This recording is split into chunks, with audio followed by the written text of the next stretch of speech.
Hello, welcome back to another day in the arena. It's me, it's CGB, and we're jumping over into Spike's Corner to take on the spikiest decks in the format. And today we've got a Grand Prix winner from Providence that also had two other copies in the top 8.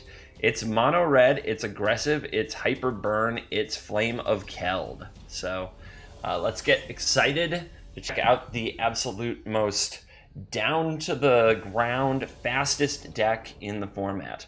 And yeah, let's see if Marcus VA is ready for it. We are on the draw, being on the play. Big deal with this deck.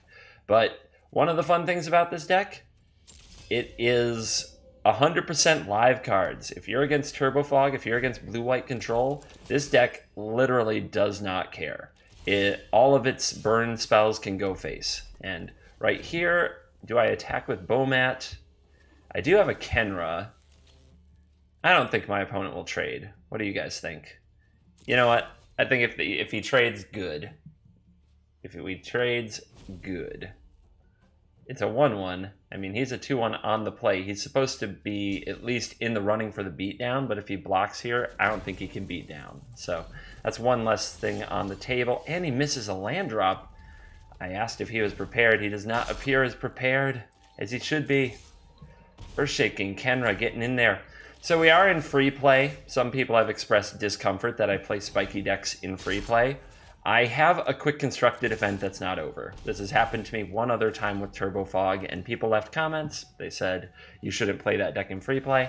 I agree with you. I agree with you. But my quick constructed queue is full. And, well, little special announcement.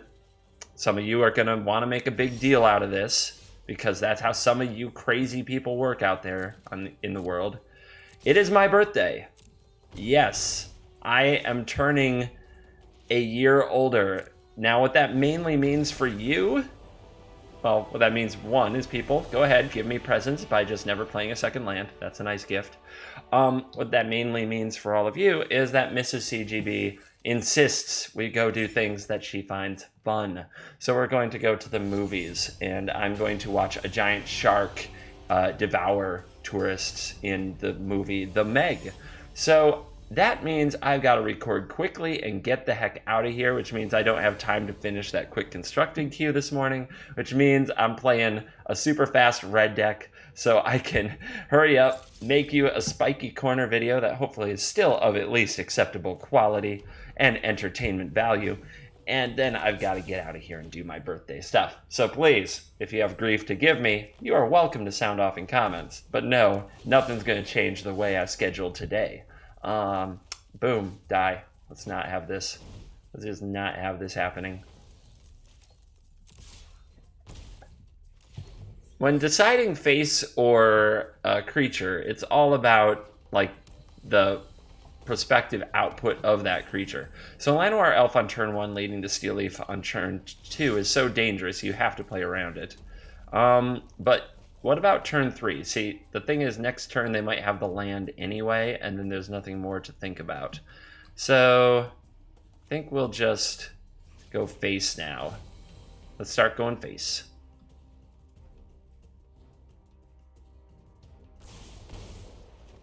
And this now is a 2-2 with haste because we played 2 spells. And let's get in there.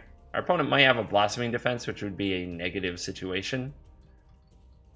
And judging by the way priorities being held, they very well may. But I'm not going to hold back. I'm not playing around shenanigans. It looks like here it is. Here's the Blossoming Defense. But we got it out of the hand. It had to happen.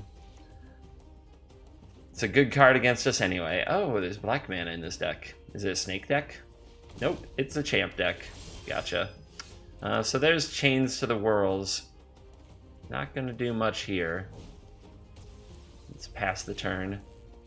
We could have tried trading our Lightning Strike and a Lava Runner for the champion, but I think we just are going to try to get our opponent to start attacking us. Oh, well, never mind.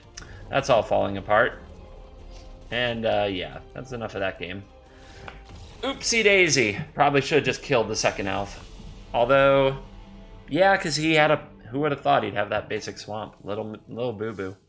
Let's take a quick look at the deck list. I think it was pretty unrealistic to play around that third land or basic swamp, but if I had to do it again, I'd bolt the second elf too. All right, 19 mountains, super low land count. All the lightning bolts, Wizard's Lightning, Lightning Strike, Shock, all the little critters, Bomats, Lavarunners, Khenras, Soul-Scars, 3 Flame of Kelds, 4 Pyromancers, 2 Crashers, 4 Chainwhirlers, and no 4-drops, no Rekindling Phoenix, no Chandra, no Hazoret, just flat none. Does it work though? Yeah, that's the first game I lost with it, and I think it was because I played badly. Shake it off, birthday boy, don't suck. Please, the people require that you play a little better.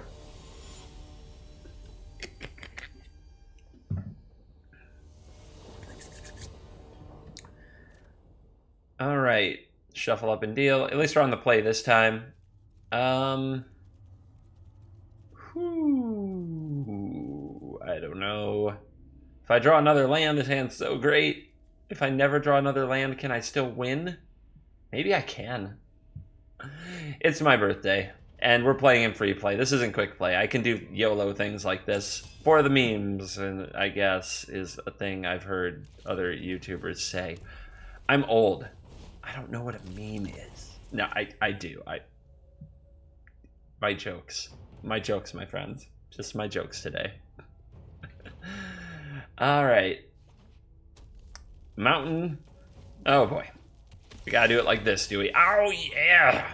Alright, let's get this thing dead before it causes problems. Shock can kill it while my opponent's tapped out. Shock can't really kill it the rest of the time. There is argument that it is better to play this Shock this turn than these Lavarunners since they have haste anyway. We could, though, hold the Shock for our opponent's next creature. They might have another Soul-Scar Mage. Or we can just head straight to the dome. YOLO, birthday!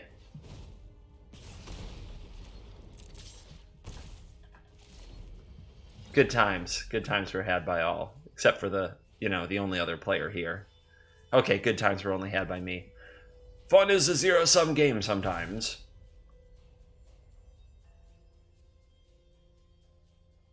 I'm guessing we're debating whether or not to lightning strike this Soul-Scar Mage. Or Braid. Yep, there you go. That works. Alright. Let's get him.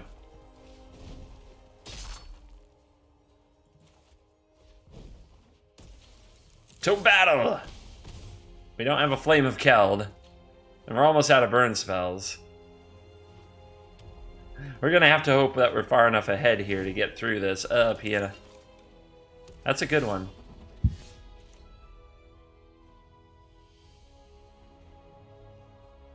I think I muted the mic in time. I had to sneeze. Get him, bash him, kill him, but do we want to throw you against the Thopter? I don't think so. I think we want to do it just like this. Pia will trade for one, the other two will probably get in.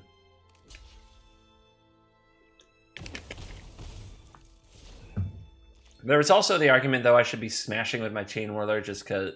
I'm sorry, I gave it up. I should be smashing with my Khenra just because eventually Chainwhirler will come out. Speaking of Chainwhirler, I would like one right now, please. Right now. Oh. Alright. Keep them coming.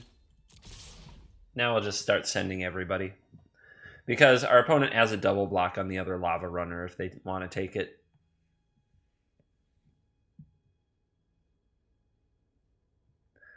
So this should get some damage through unless they're chumping, which I don't think they're going to do.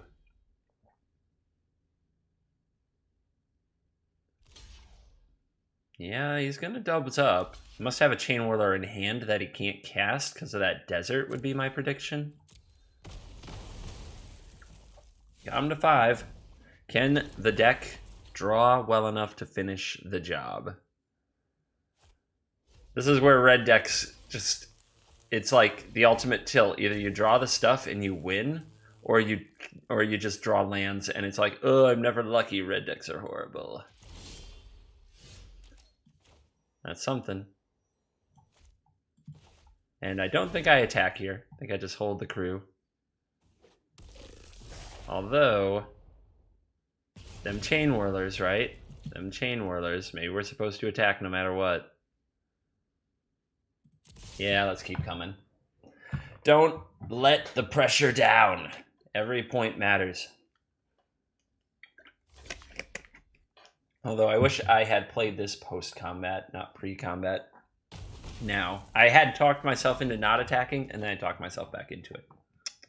Don't act like you never done it. Alrighty. Can we get there?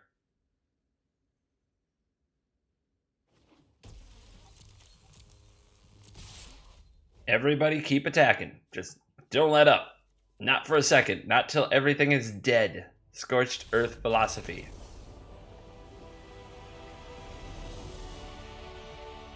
Right. So that game, our opponent probably had some of those awesome 4-drops we talked about before, like Chandra, in their hand. But if you're too fast and they don't draw that 4th land, which God knows seems to happen to me all the time, you just go right through them. Yep, I played this deck yesterday on stream. You can find the archives on Twitch probably, if you were so inclined. 7-0. 7-0 crushed it. It was pretty fun. Now, doing this, I am a little nervous that everybody will play red all the time, but here's the thing. Like Turbo Fog, I just lit it on fire. No big deal. Blue-white control, just lit it on fire. No biggie. And as I'm typically in my heart a control mage, it distresses me to say how much pleasure I got from it. I can kind of see where some of you are coming from. There are people who are like, beat blue-white, it's always good, you know? So this is a very keepable hand. No 1-drop, though, is really annoying. But we are on the draw. Maybe we can just draw one. Another 3-drop. Who would have thought? That's half the 3-drops in our deck in our opening hand. Magic is weird. We'll Pyromance. I'm thinking about Seal Away. Maybe our opponent has Essence Scatter instead. Alright. Can't play around everything with this deck. It punishes you from many different angles if you don't attack. And, like, mainly... Yeah, I'll just stop talking. We all know. We all know. Do I want to get the Lavarunners out? Do I need to double spell here? I guess so. If my opponent has another dissolve, we don't want it to be a good dissolve. What you got?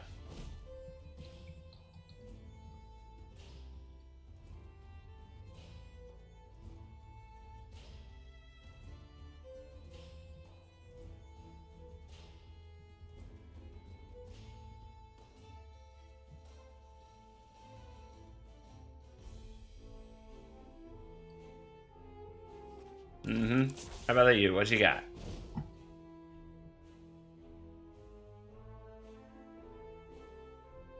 Checks my graveyard. Yeah, just going to the graveyard's okay. We might get it back later. Yep. We got super thoughtful. We got Teferi Incarnate over here. Let's slow things down.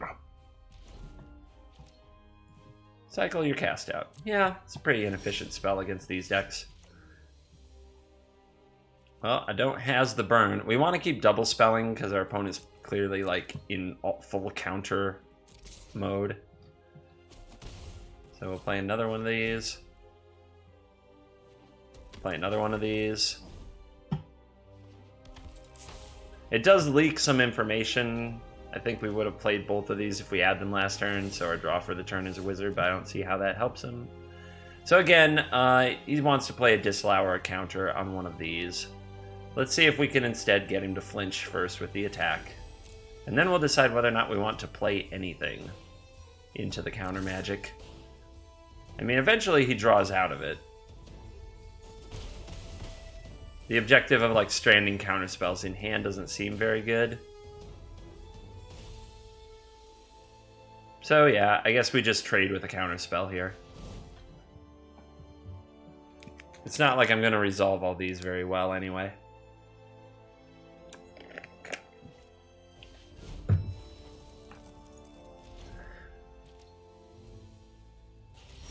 Alright, how about a Bomat Courier?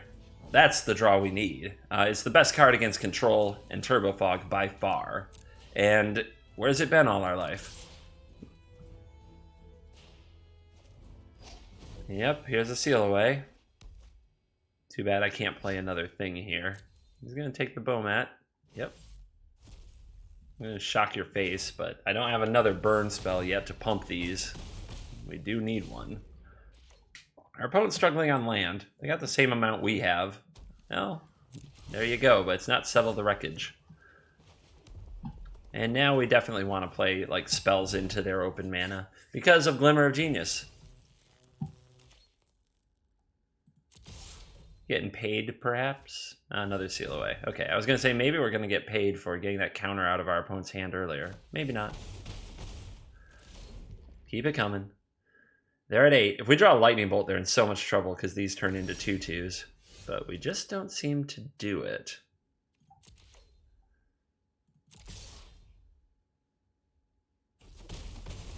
Damage, damage, damage. Fumigate? Do we need to think about Fumigate? Your opponent still has to find the untapped plains. Yeah, I think our opponent's about to Glimmer here and try to find Fumigate. If they do, it's probably game over. But we'll see. They still have to find the untapped white. One top. That's discouraging.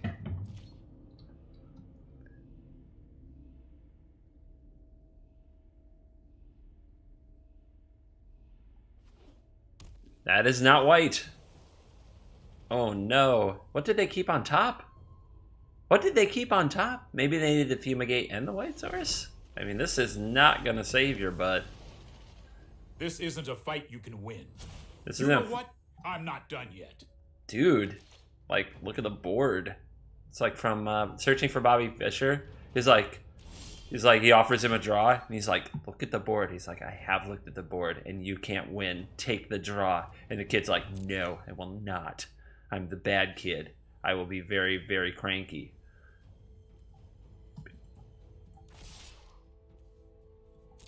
Oh, get him. What you got? Yep, that Field of Ruin gotcha. That's why them Field of Ruins, man. They get me all the time as blue-white, too. I know the feeling. I can't complete my kill 25 of the opponent's creatures quest this way. People have to play creatures. Toxic meta. Can't even achieve killing creature quests. Oh! Issued a rematch to the blue-white deck. Let's see if I can back up my smack talk. Put me on the play. Yeah, baby. Bomat Courier? No Bomat Courier? I almost want a mulligan for one. Like, it's that good. But I'm just not the type. By the way, we haven't seen a Flame of Keld once. Not one time. Not one time. What is up with that? It's like the card knows I don't believe in it. The card knows I'm just like, eh. Hello. Again. Pyromance you. Whoa, whoa, whoa, whoa, whoa, whoa, whoa, whoa. Caught in a Pyromance. That's not blue mana. That's very sad. I wonder if there's a world where I'm supposed to throw my Wizard's Lightning instead. Like, this is a Seal Away all day, right? Nope. What do I know? I don't know nothing. I know nothing, Jon Snow. Huh? All right.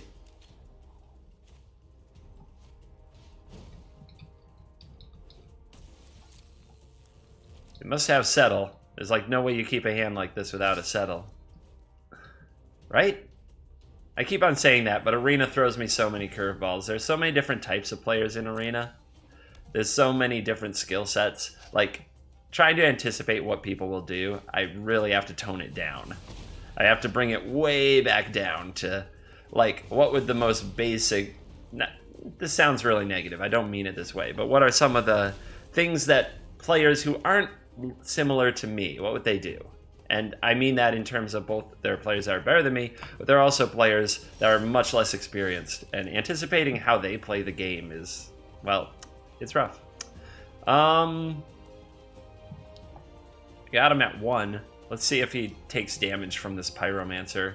He has Settle mana this time. That Field of Ruin, doing it again.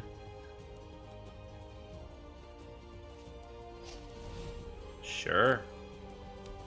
So we have to cast the Wizard's Lightning when it targets. Or because we're about to lose our Wizard.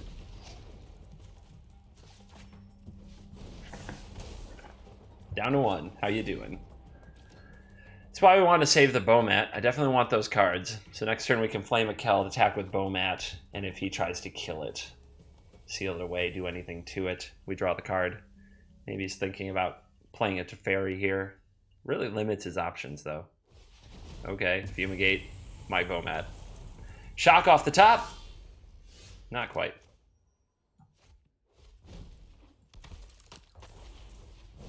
So Flame of Keld in this matchup, I've seen it a few times. People can play like Teferi or commit on it. It is not invulnerable, or they can cast it out. These are all things that could happen to Flame of Keld to keep us from drawing the cards. But if we get to draw the cards, it's a happy situation. Man, the brown land's just crushing my opponent in this. All right, show me the cards. Disallow the trigger? You can't. Yeah, the brown lands are killing you. Killing you. So land for turn. Lavarunner will have haste if it resolves. Alrighty. Let's see if he settles. If he does, we have the Pyromancer. We're protecting it from an Essence Scatter. You can only play one or the other.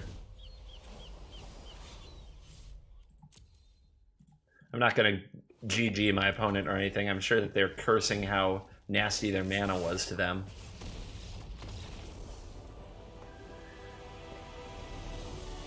Gotta watch those brown lands. People often ask me why I don't play like Arch of Razka in every deck. That's why. That's why. All right. I think we're going to leave it there. We're not going to kill any of our opponent's creatures if they refuse to play them. And I've got places to go. I'm going to try to record a quick Young CGB episode for those of you following that series. But this has been Spike's Corner. Thank you very much for watching. I'll see you next time.